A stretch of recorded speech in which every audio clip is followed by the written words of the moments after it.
Despite being highly recognized all over the world, not everyone has played the Uno card game. For those who have, they may not even be playing it right. Whether you're here to learn or brush up on the rules, I'm just excited to teach you how to play Uno. Uno is played with 2 to 7 players, is great for all skill levels, and is very simple to set up. It's best for ages 7+, and each game lasts roughly 30 minutes since it's played over multiple rounds. The goal of the game is to be the first player to get rid of all the cards in your hand. Afterwards, you'll earn points based off the remaining cards in your opponent's hand. Scoring 500 more points after a round wins you the game. You'll earn the scorn of all of your loved ones. Of course, why would the Uno champion care about the opinions of those who've lost? They should be kneeling before you.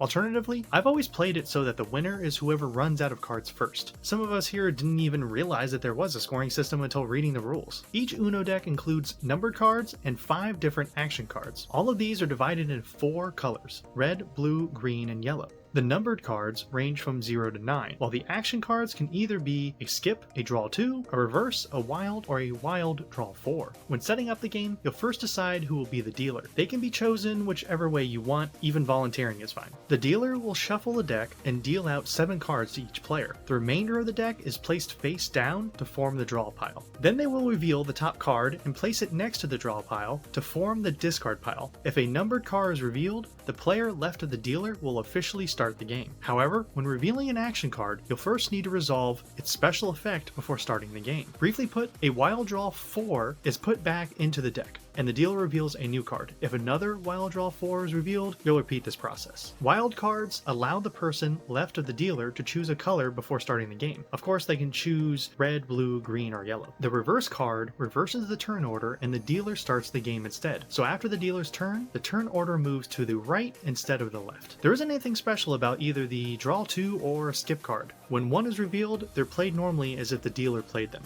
In that case, the player to the left will either draw 2 cards and lose a turn, or have their turn skipped. Personally, I usually start with a numbered card just to keep things simple. Overall though, setting up shouldn't take more than 5 minutes, maybe even less than that. It's very straightforward and gets you ready to play quickly. During your turn, you must match a card in your hand with the one on top of the discard pile. It must match in either color, number, or symbol. Let's say the top card is a red 7, for instance. You must either play a red card or a card with the number 7 on it. So long as it has a 7, it doesn't matter if that card is blue, green, or yellow. If you cannot play a matching card, you must take a card from the draw pile and pass your turn. Drawing a matching card allows you to either use it now or move on to the next player. The same process applies to action cards, except the action card's effect must be resolved first after playing it. Playing a draw 2, as the name implies, forces the next player to draw 2 cards and lose their turn. Reverse cards reverse the turn order, so if the turn order is going left, it'll change to going right instead, and vice versa. A skip card simply skips the next player's turn. Wild cards do not need to match any card, and whoever plays it must choose a color. The wild card becomes that player's chosen color. The most complicated card will be the wild draw 4, since it has 3 effects when played. First, just like the wild card, you'll need to declare what color it will be. Afterwards, the next player will have to draw 4 cards and lose their turn.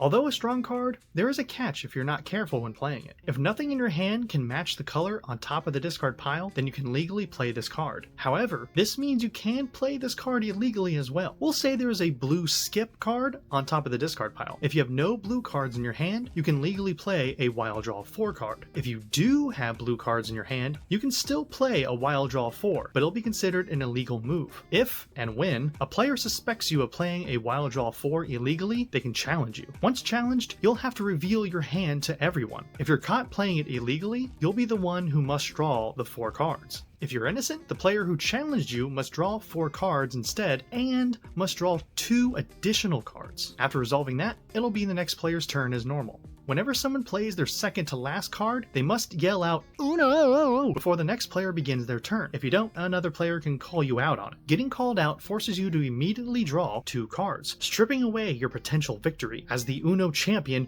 you must not let them call you out. After a player has called out Uno and manages to play their last card, they will win the round. It's also worth noting that even if the last card played is an action card, the effect must still be resolved. Specifically, if the winner played a draw 2 or wild draw 4 card, card, the next player still must draw the respective amount of cards. This way lets them earn more points at the end of the round. When scoring points, each card has its own value and is tallied up to determine the winner's total earnings. All numbered cards are worth their face value. So a 7 is worth 7 points, a 3 is worth 3, and so on and so forth. Draw 2, reverse, and skip cards are each worth 20 points. Wild and Wild Draw 4 cards are each worth 50 points. After tallying the score, if no player has reached 500 or more points, reshuffle the deck and begin the next round. Keep in mind, the box is estimated each game to last 30 minutes or so. In my experience, it's difficult to give an estimation on how long each round or game will last. Sometimes Luck of the Draw has ended a round after 7 turns, and sometimes Luck of the Draw has ended a round after hundreds of turns. Obviously an exaggeration, but depending on how long each round goes, you might eventually run out of cards before finishing. If that happens, the dealer will leave the top card of the discard pile where it is and shuffle the rest. After shuffling, the deck is placed face down and becomes the new draw pile. Lastly, we'd like to take a moment to clarify a specific rule that has been an online debate since, well,